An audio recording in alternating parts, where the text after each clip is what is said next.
On Tech News Today, now we know how the government got Yahoo to fork over user data to the NSA back in 2008. They threatened the company with a daily $250,000 fine. Plus, the Apple iPhone pre-order process is officially a disaster. eBay is getting into the mobile advertising racket, and the Windows Start menu is back, and this time with a little something extra. All that and more coming up right now. This is Twit. Bandwidth for Tech News Today is provided by CacheFly at CACHEFLY.com.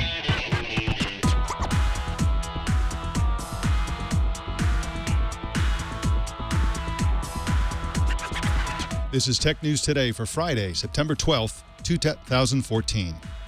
This episode is brought to you by Squarespace, the all-in-one platform that makes it fast and easy to create your own professional website or online portfolio.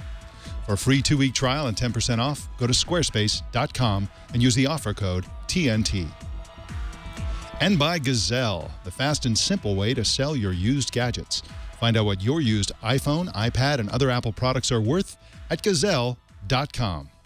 Tech News Today is the show where we talk about the tech news with the journalists who report it. Welcome to the show. I'm Mike Elgan, and with me is Jason Howell. How'd the birthday go? That looked like some awesome cake you posted on Google+. Yeah, so yesterday morning I had a donut with my daughter, Nice. and then I had pie here, and then I went to the dentist to get a cavity removed. Seriously. Yeah. And then my wife and 4-year-old daughter presented me with a cake. My daughter was so excited to give it to me. She went into the garage to grab it, and it fell onto the floor, and it got all smushed. But God bless her, because it looks great, and it was still delicious. We just scraped the garage off of it. Yeah, it's still cake. Yeah. It's still cake, no matter what. Exactly. That's awesome. And you've scheduled a diabetic coma for the weekend. Yeah, it's just crazy how it worked out, right? I'm going into the dentist. I'm like, you're not going to believe what I've already done today. Go ahead and take this cavity out, please. Jason, have you been eating sweets lately? Just a little bit. Blame birthdays, all right? Birthdays happen, and sugar's got to be part of it, I guess. I guess All so. right. Well, let's jump into the tech news. Why not? We're here. The U.S. government threatened to fine Yahoo $250,000 per day if the company didn't comply with a request to share user data with the NSA way back in 2008. Yahoo had refused initially, saying the requests were unconstitutional, but the threat of fine forced Yahoo to ultimately comply. Craig Timberg is a tech reporter for the Washington Post, and Cora Currier is a reporter for The Intercept, and both of them join us now. Thank you, and welcome to both of you. Thanks for having us. All right, now let's start with you, Cora. How do we know about this conflict between Yahoo and the government, and why are we learning of it 6 years after the fact? Well, Yahoo's been pushing to get this information declassified since basically since the case began. The only previous information that was released about it was a 2008 order that was essentially Yahoo's the FISA court's review decision that Yahoo would actually have to comply with this order to turn over user data, and that was out in 2008, and it was a heavily redacted document. So since then, since the case was decided, Yahoo's been asking for it to be declassified, and the government just finished its declassification review in August and has, unsealed the files in the case. Interesting. Now, Craig, you've been covering this story for quite a while, and of course, Yahoo initially refused on the grounds that the request was unconstitutional in the view of its lawyers. Why did Yahoo believe that? What was unconstitutional about the request from Yahoo's perspective, and what is the current legal consensus about its constitutionality now? So traditionally, if a government wanted to gather data from a company, it needed to present a search warrant. So we want Craig Timberg's data, this is why, and it would describe what you needed. This order was much broader and more sweeping, and it didn't provide an individual warrant. So rather than asking for Craig Timberg's data, they essentially said, we're going to come to you from time to time over the course of the year and get whatever data we want about people who are outside of the United States. And Yahoo said, no way. This search warrant, you still need a search warrant, still needs to be individualized. There's still a Fourth Amendment to the Constitution. And they fought a legal battle and ultimately lost, not just at the FISA court, but at the appeals level as well. And there's no movement that I know of to challenge that constitutionality again. Why didn't they, Craig, take it to the Supreme Court? I mean, isn't that where we really need to determine these huge constitutional issues?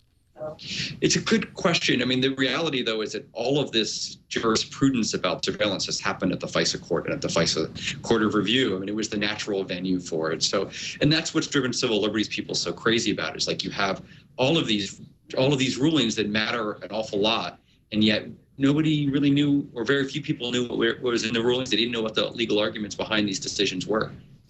Yeah, I don't recall seeing the words FISA court in the Constitution, so it is somewhat vexing. Now, Cora, the case against Yahoo really paved the way for Silicon Valley to really get on board with the whole FISA court and all these NSA requests, didn't it? I mean, this was really one of the first cases, and then once Yahoo was defeated in this, all the other companies came on board as well, didn't they? Well, we know that this case was sort of the legal footing after which Yahoo started providing data to PRISM, which is the NSA's program to collect internet content of chats and emails and everything from people overseas. And Microsoft had actually come on started providing data to PRISM before Yahoo's court challenge. But as Craig reported in the Washington Post, the government came to the other companies and actually used this Yahoo decision to force them to comply, to force them to start also adding their data to PRISM. Now, Cora, do you think there's going to be other bombshells in these documents? I mean, they're 1,500 pages, as I understand it. Are there other nuggets in there that The Intercept, for example, is going to be exploring and writing articles about? Well, we're starting to wade through them. As you noted, there's 1,500 pages, so there's quite a lot to go through. And what's interesting already, just looking, is that in the government's initial order for Yahoo to comply, they've blacked out the number of requests that they were, the number of sort of demands that they were making of Yahoo. So we don't know how many, people were even initially in the request from Yahoo. There's certain technologies that seem to be blacked out, or references to technologies. It's what it looks like, at least. So it'll be interesting in a way. Almost as interesting as what's in there will be what's not, what the government has tried to keep secret in this, now several-year-old case. Now, Craig Timberg, I am confused about one aspect of this, of the government strategy. Now, as I understand it, they approached these companies and said, okay, not only must you comply, but you also have to keep this a secret. You can't tell anyone that we're requesting this information, and you can't tell anyone that you're supplying this information. And yet they threatened a fine of $250,000 a day. So let's say Yahoo said, no, we're not going to do it. We'll pay the fine, and then paid millions of dollars in fines. Wouldn't that payment show up in? Wouldn't they be required to divulge that information, that they paid that, in their financial reports each quarter? How could that have been kept secret if, in fact, they had paid the fine?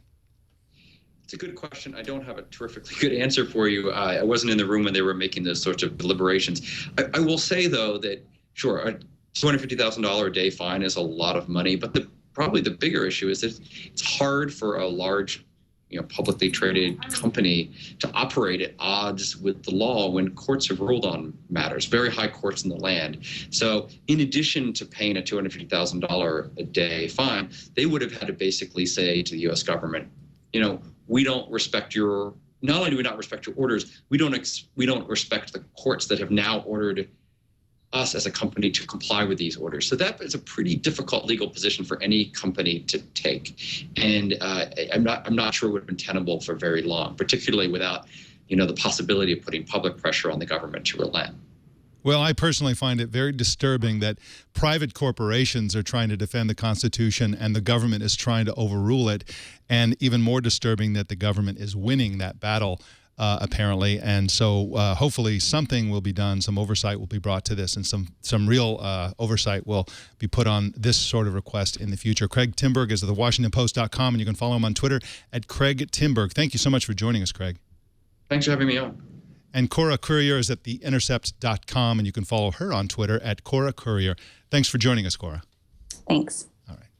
Well, in just a sec, we're going to talk about the iPhone 6. You knew we were going to talk about this, the iPhone 6 pre-order fiasco. But first, I want to tell you about Squarespace. You ought to have a website. You should have a blog as well. And of course, you can have it all, and a beautiful one as well, at Squarespace, a site that I've been using for a long time. In fact, I even actually find it kind of entertaining to go and build a website. You can do it in a few minutes. Super easy to do. It doesn't cost you anything. And it's just really interesting to see how beautiful of a website you can build very, very easily and quickly. They have 25 beautiful templates for you to choose from.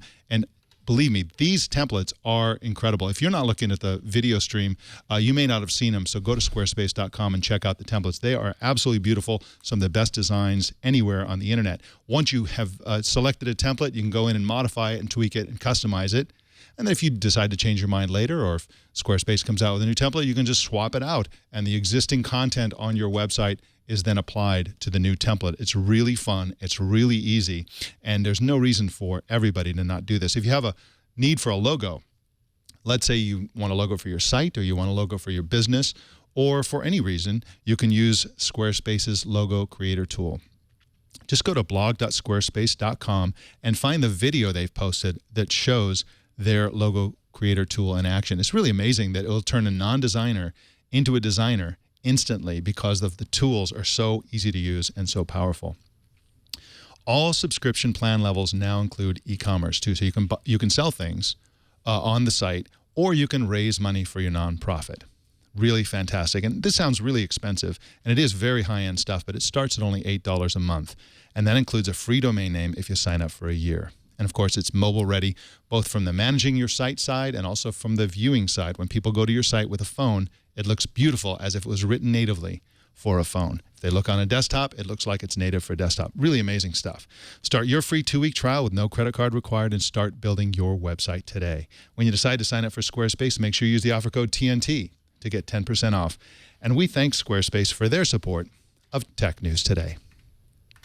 Well, Apple began pre-orders for the iPhone 6 and 6 Plus last night, and customers are calling it a disaster. Many customers were prevented from ordering phones, and not just on the Apple site. Those hoping to pre-order from the likes of AT&T or Verizon had similar problems. And yet, despite glitches, all iPhone 6 Plus models are already sold out, and customers are being told that they'll have to wait up to a month for delivery. Shara Tibken is a senior writer for CNET and wrote what I think is the most comprehensive and thorough report on this disaster. Welcome to you, Shara Tibken. Thanks. Now, Apple's pre-orders were obviously a problem, but how bad was it for Apple, and how bad was it for people who want an iPhone 6 Plus? Well, I mean, it's very embarrassing for Apple. This is supposed to be their biggest launch ever for their new iPhones. They've reportedly ordered a lot more models than they have in the past from their suppliers. And all signs showed that they were really ready for this and ready for people to scoop up these new devices. And then, the store was supposed to go live at midnight Pacific time last night, and just nothing. As of 2:30 a.m., when I finally logged off, there, still couldn't access the store in the U.S. Now, there's a problem with even if this had gone well, it's still really kind of weird the way Apple does it. They open the thing up at midnight, I guess, Eastern time, and even if everything went beautifully, they're basically asking people to get up in the middle of the night to order a phone. Yeah, I mean, it's actually midnight Pacific time. So for anybody in New York, some of my friends in New York were staying up till 3 a.m. to order this. And I know a lot of people who just gave up because they were trying to get the phone. Verizon and AT&T were up right away, and they generally worked, although there were a few issues. Sprint and T-Mobile, their sites were basically down for the duration as well. So if you were a Sprint or T-Mobile customer, you really had no options last night. But as you noted, the iPhone 6 Plus is already back ordered. I think for AT&T, it's even as late as Thanksgiving at this point. Oh, that's horrible, because I haven't ordered one yet.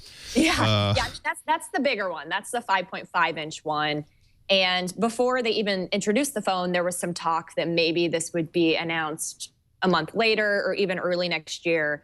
There's been some talk of supply issues with that phone. So it's really not a surprise that there wasn't as much availability for that one. But if you were hoping to scoop up their new phablet, you're probably going to have to wait a while, or I guess get in line very early at an Apple store. Well, I think it's fair to say and safe to say that Apple's whole iPhone 6 launch has been a horrible disaster. They had nightmarish video streaming problems for the actual launch. So everybody was, in some cases seeing the truck schedule, in other cases hearing the Mandarin translation, even in the U.S. and in other English-speaking countries. That was a colossal problem. Now there are these limitations on the number of iPhone 6 Plus devices that are available, and the reason for that is that they diverted a huge number of iPhone 6s of both types for the Chinese market, having Chinese language and so on. But then recently the Chinese government didn't approve the phones for sale. So not only are those stacked up in a warehouse somewhere, presumably in China, they can't sell them because the government is essentially harassing Apple and not allowing them to sell them. And now this black eye in terms of the pre-order, nothing seems to be going right for Apple in this launch. Yeah, it's just really not going very smoothly. This is, hugely, hugely important for them. With Tim Cook taking over from Steve Jobs 3 years ago, he hasn't really pushed into new markets or really put his mark on Apple. He's been gradually changing things, but this was supposed to be a very important event for them. They announced the watch, these bigger phones that really position them head to head with Samsung, even more so than in the past. And there's been a lot of hiccups for them to get past. I even heard reports that a bug of some kind prevented customers with two-factor authentication from signing on. That is not a good thing, especially in light of the nude photo scandal where Apple is basically saying, oh, the solution is two-factor authentication, even though that wouldn't have prevented it, and so on. Have you heard that as well? What's the deal with the two-factor authentication problem?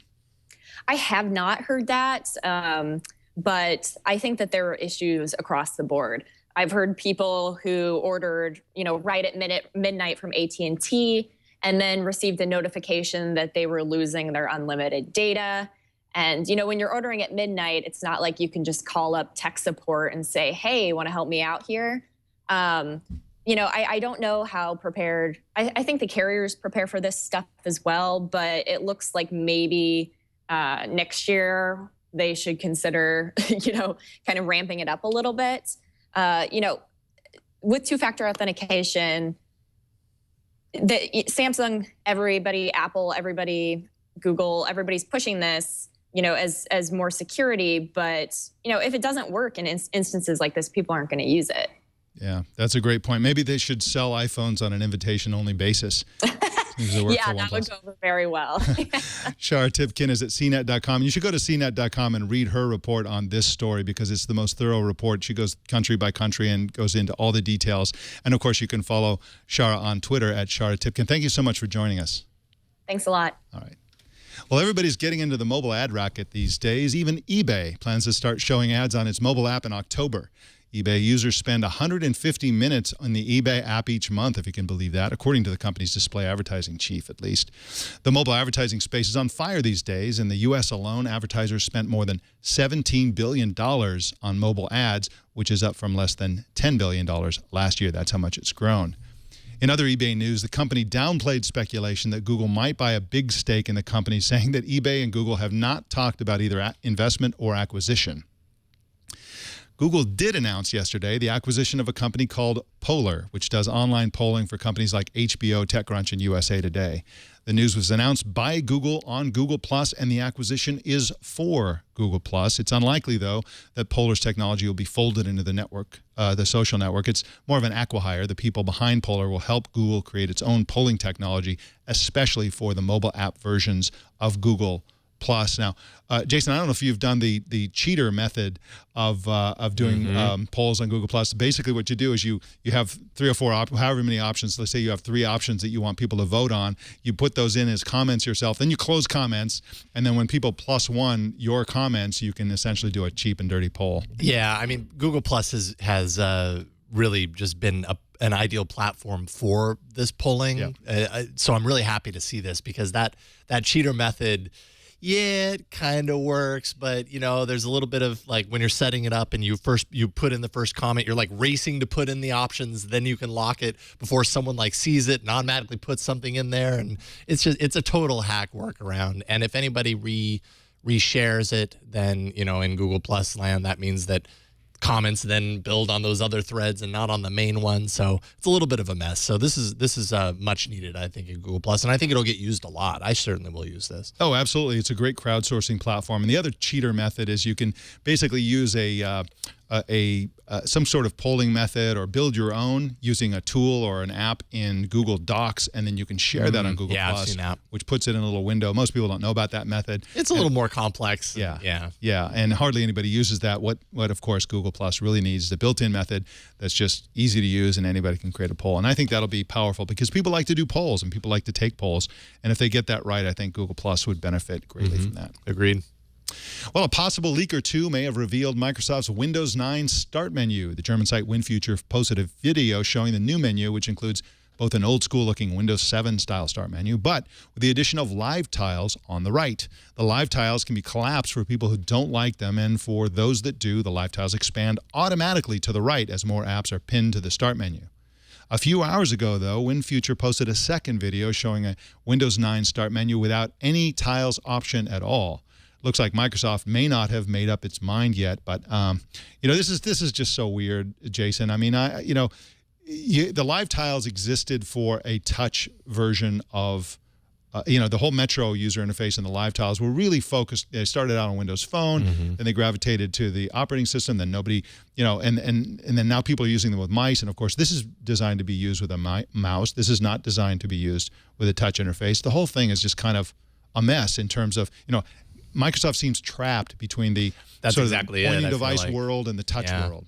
Yeah, I think that's exactly it right there. Now, I'm not a Windows user necessarily. I haven't really had much personal experience with Windows 8, but anything that I ever hear from people about tiles and all that kind of stuff, maybe that it works on Windows Phone, but as far as on the desktop, I hardly ever hear very good positive things. And I think Microsoft has kind of bet its future, at least its near-term future, on this being their kind of the new paradigm for Windows, and kind of backed itself into a corner, and now it's trying to figure out how it kind of makes everybody happy.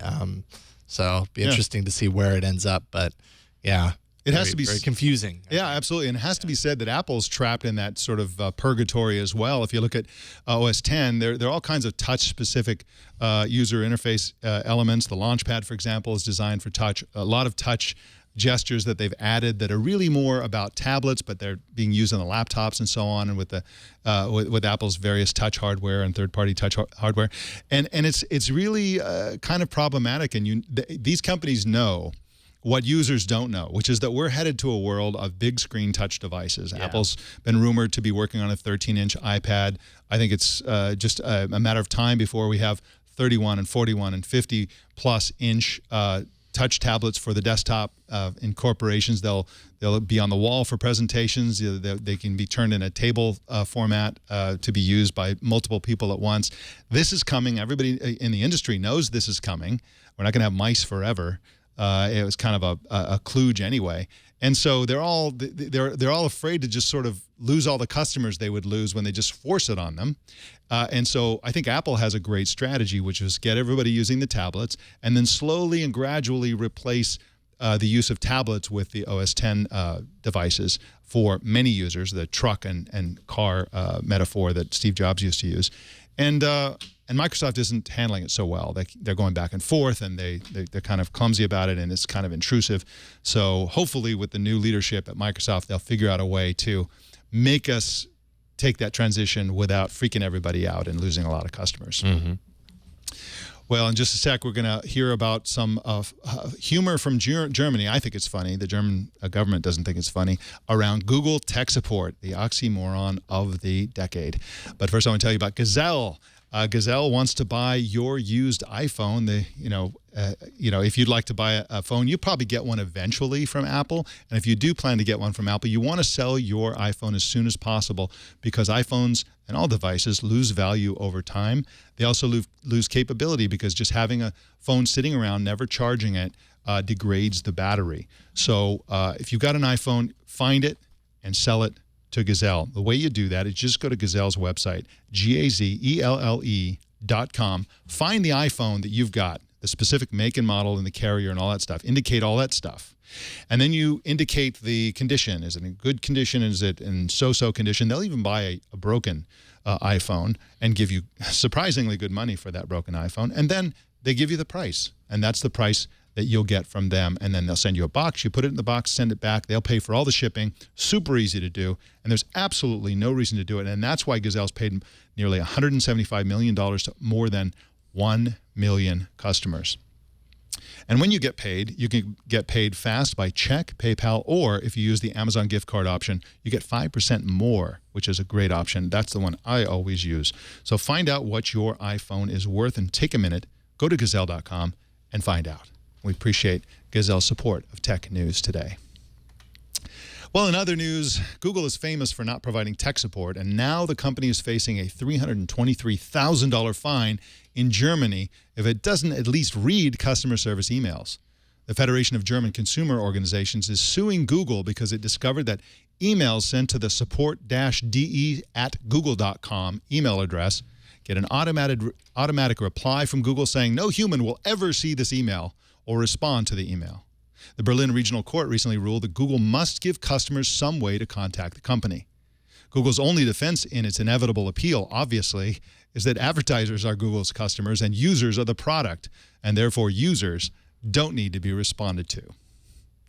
The UK's independent newspaper is reporting a trend in which grandmothers who sign off as grandma on Facebook are frequently tagging themselves accidentally as Grandmaster Flash.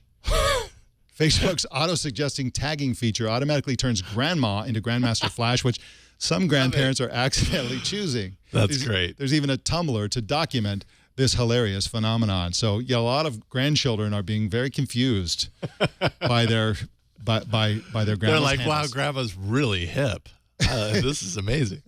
Although I don't know, is Grandmaster Flash considered hip at this point? Probably not, but still, grandmother's pretty tapped into something if she's signing at Grandmaster Flash. I think a grandma who calls herself Grandmaster Flash is hipper than the actual Grandmaster Flash. Yes, fair enough. There we go. Well, our TNT fan of the day is Reg Rogers, who posted this picture on Twitter. What is it about our audience that they watch and listen to us while driving? Yeah, probably not a smart idea, folks. I'm sure Reg is go audio over. only if you're driving. Yeah, he says he watches during his lunch break in his car, so hopefully he's parked. Okay. If he's driving and watching and eating lunch, then that is a problem. Because, I mean, what we can see right here is that he also has the chat room on. So if you're driving with the video on, with the chat room on, chances are you're looking at that tiny little chat that's scrolling by while you're driving, and that is a bad idea. While also eating lunch and also looking at the navigation screen that he's also got on his car. All around bad. But we'll trust him. He was parked. We do trust him. And Reg, you know,